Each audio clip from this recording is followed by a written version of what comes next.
পুরো ২ বছর পর আমার বাবা আমার সাথে দেখা করতে এলো। সাথে এই বৃষ্টির মধ্যে আমি কীভাবে সংসারে কাজ করি সেটাই তোমাদের সাথে শেয়ার করব। আর হ্যাঁ, অনেকেই আমাকে ভিডিওর ব্যাপারে কমেন্ট করেছো, তোমাদের মিষ্টি কমেন্টগুলোরও উত্তর দিব। নমস্কার বন্ধুরা, আমি দিয়া। আমার একটি নতুন ভিডিওতে তোমাদের সবাইকে জানাই অনেক অনেক স্বাগত।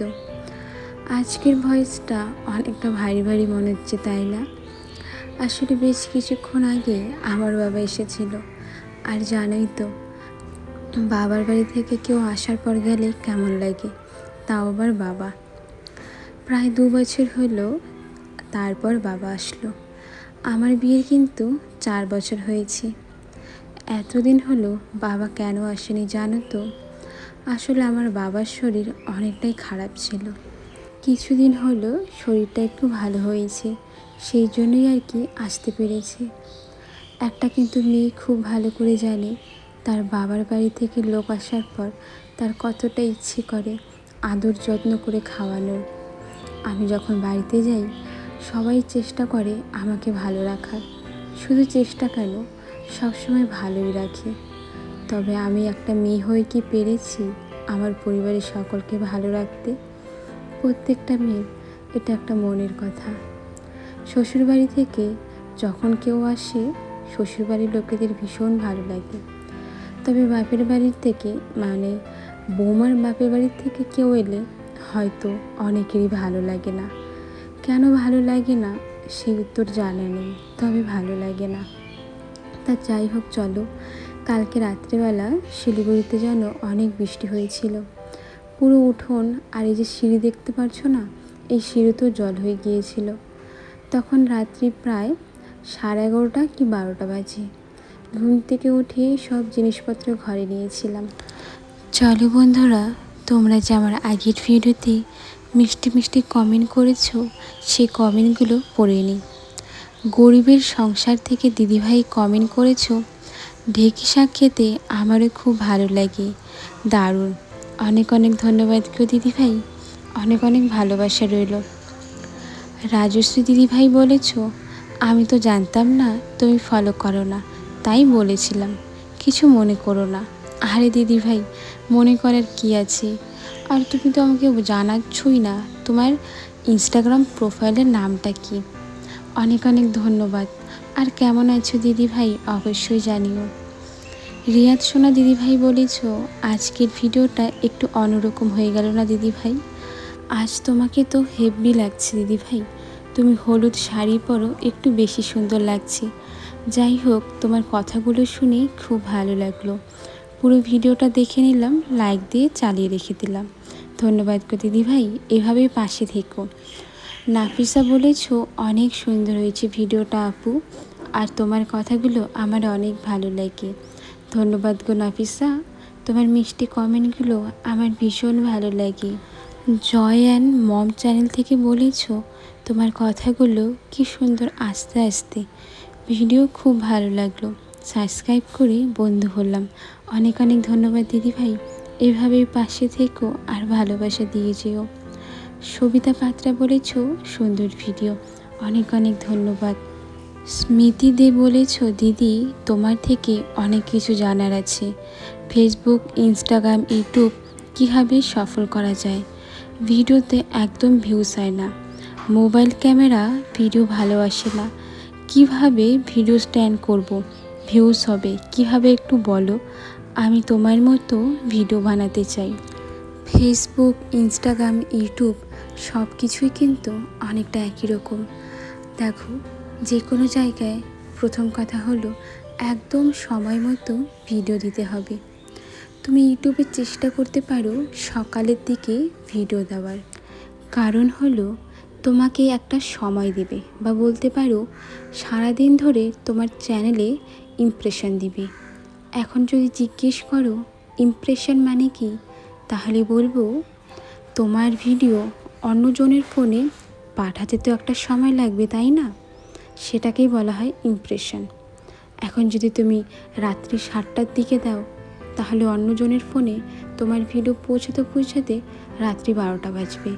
তখন তার কেউ জাগ না থাকে না। তোমার ভিডিও কে দেখবে বলো তো? তুমি চেষ্টা করবে সকালের দিকে ভিডিও দেওয়ার। তাহলে কি হবে, সারাদিনে সবার মোবাইলে তোমার ভিডিও পৌঁছে যাবে। তাহলে ভিউজ হওয়ার সম্ভাবনা সব থেকে বেশি থাকে ইউটিউবে। আর যদি ফেসবুকের কথা বলো, তবে আমি বলতে পারি তুমি সকাল আর দুপুর দুটো সময় দিতে পারো। আর ইনস্টাগ্রামের নির্দিষ্ট কোনো সময় নেই, যে কোনো সময় যে কোনো ভিডিও ভাইরাল যেতে পারে। তবে হ্যাঁ, তুমি যে কোনো নির্দিষ্ট সময় বের করবে। আজ এক সময়, কালকে এক সময়, আজকে একটা ভিডিও তো কালকে একটা ভিডিও, বা কালকে 10টা ভিডিও, এরকম করলে চলবে না। তুমি যদি মনে করো আমি আজকে একটা দিতে পারবো, তো সব সময় একটাই দিবে। আজকে একটা, কালকে দুটো, তারপরের দিন 3টে, তারপর দিন আবার একটা, এরকমভাবে কখনো কাজ হয় না। একদম নির্দিষ্টভাবে ফোকাসভাবে কাজ করা উচিত। এখন বলতে পারো যে তোমার ভিডিওতে বেশি তো ভিউজ হয় না, তুমি কিভাবে এত জ্ঞানের কথা বলছো? হ্যাঁ, বলতে পারি অভিজ্ঞতা থেকে। আমি তো 2 বছর হলে ভিডিও বানাচ্ছি। ভিডিও বানাতে বানাতে একটা অভিজ্ঞতা হয়েছে।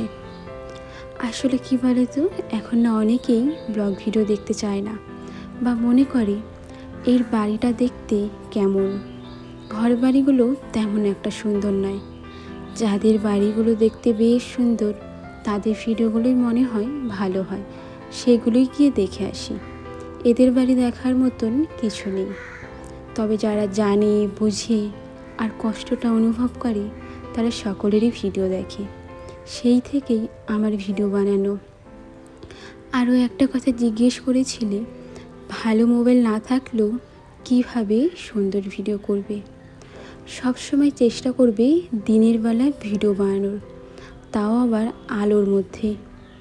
যতই ক্যামেরা খারাপ হোক না কেন, তুমি যদি দিনের বেলা সূর্যের আলোতেই বা লাইটের আলোতে ভিডিও বানাও, তোমার ভিডিও বেশ ভালো হবে। সবসময় চেষ্টা করবে নিজের ভিডিওগুলো আলাদা আলাদা ফোকাসে বানানোর। এতে ভিডিওর সৌন্দর্য 1000 গুণ বেড়ে যায়। ভিডিও নিয়ে তোমাদের মনে যদি আরও কোনো প্রশ্ন থাকে, অবশ্যই জানিও। আমি এখন আন্দাজে কোন কথার উত্তর দেই বলো তো? অনেকেই অনেক কিছু জানো না, বা নতুনভাবে চ্যানেল খুলতে চাইছো, তাদের বলতে পারি একটা চ্যানেল খোলার কিন্তু নির্দিষ্ট কিছু পদ্ধতি থাকে। শুধু একটা চ্যানেল খুললেই ভিডিওতে ভিউজ যাওয়া শুরু হয় না।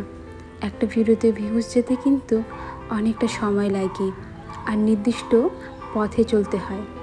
যদি জানতে চাও, আমাকে অবশ্যই কমেন্ট করো একটা নতুন চ্যানেল কিভাবে খোলা যায়। তো যাই হোক, প্রথমে তো বলেছিলাম একদম 2 বছর পর আজকে আমার বাবা আসলো আমার বাড়িতে। 2 বছরের মধ্যে আমার বাবার শরীরটা অনেক খারাপ ছিল, সেই জন্য আসতে পারেনি।